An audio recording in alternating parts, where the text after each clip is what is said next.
ముఖ్యంగా సన్న బియ్యం తీసుకున్నట్టు నిర్ణయం దేశవ్యాప్తంగా ఏ రాష్ట్రం ఇప్పటివరకు అమలు చేయనటువంటి బహిష్కరణ కార్యక్రమం గురించి ఉత్తమ్ కుమార్ రెడ్డి గారు కార్యక్రమం పట్ల ప్రజల నుంచి వస్తున్న స్పందన, వారు వ్యక్తం చేసిన సంతోషం తీర్థనలు తెలియజేయడం జరిగింది. తలకి 6 కిలోల చొప్పున రేషన్ కార్డు ఉన్న ప్రతి అర్హుడికి 6 కిలోల నాణ్యమైన సన్న బియ్యం ఇస్తున్న సందర్భం మీద చర్చించుకోవడం జరిగింది.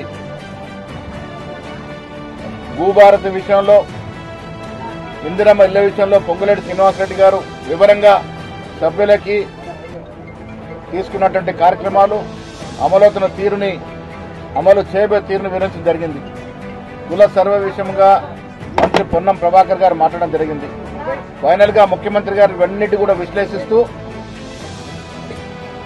గొప్ప కార్యక్రమాలు, సన్నబియ్యం కానీ, కుల సర్వే కానీ, కేటగరేషన్ కానీ, ఇందిరమ్మ ఇల్లు కానీ, భూభారతి కానీ, వీటన్నిటి మీద కూడా శాసనసభ్యులు, శాసన మండలి సభ్యులు, పార్లమెంట్ సభ్యులు క్షేత్రంలోకి వెళ్లి అసెంబ్లీలో రేపటి నుంచి మొదలుకొని జూన్ 2 వరకు ప్రజల వద్దకు తీసుకెళ్లడం విజయవంతం కావాలని సీఎం గారు, నేను కూడా సూచించడం జరిగింది.